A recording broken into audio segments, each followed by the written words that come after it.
Christian Bale is the king of transformations. He has already impressively proven that several times in many of his movies. But how did he actually manage to lose a lot of weight in an extremely short amount of time, and then gain a massive amount of muscle again? That's exactly what we'll tell you in this video. So watch it until the end and find out whether Christian Bale's body transformations were all natural, or whether he might have taken some performance-enhancing substances after all.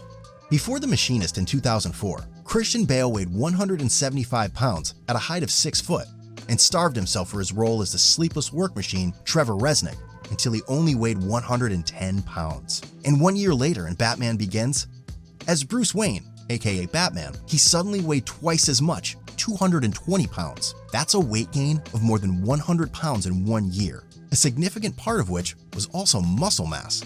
In Batman Begins, he was truly in great shape and even overshot the mark a bit during his bulk since he had to go on a short diet just before shooting the movie to look a bit more shredded. So before this diet, he even weighed more than 220 pounds, which is totally crazy considering he only weighed 110 pounds a year before.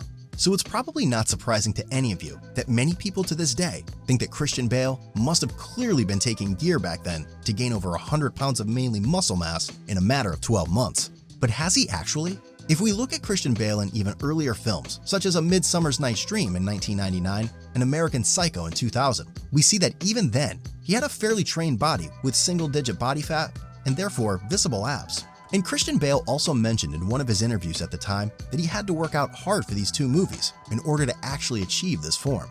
He more or less kept his shape over the next few years until The Machinist, and then reached the peak of his physique with Batman Begins. He had a little more body fat than in American Psycho, but he looked way more massive, and we think that was actually possible without steroids.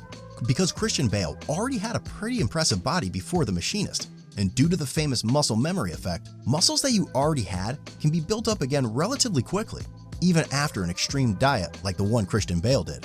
And yes, over a 100-pound weight gain in 1 year seems crazy at first, but you also have to consider that it wasn't just muscle, but also a lot of fat. After all, he was extremely skinny in The Machinist. He continued in the same way over the next few years for some of his movies, such as Rescue Down in 2006, he starved himself again, and for Dark Knight in 2008 and The Dark Knight Rises, he built up a massive amount of muscle mass and suddenly weighed around 220 pounds again. However, Christian Bale probably had the greatest physique when he was 26 years old in American Psycho, despite his impressive size in the Batman films, because in American Psycho, he simply had a good amount of muscle mass and was also very shredded on top of that. Overall, you can say that Christian Bale has almost certainly never taken steroids, for despite his extreme body transformations, he has already routinely maintained his natural physique, sometimes with less and sometimes with more muscles. That's it again for today. If you liked the video, share it with your friends.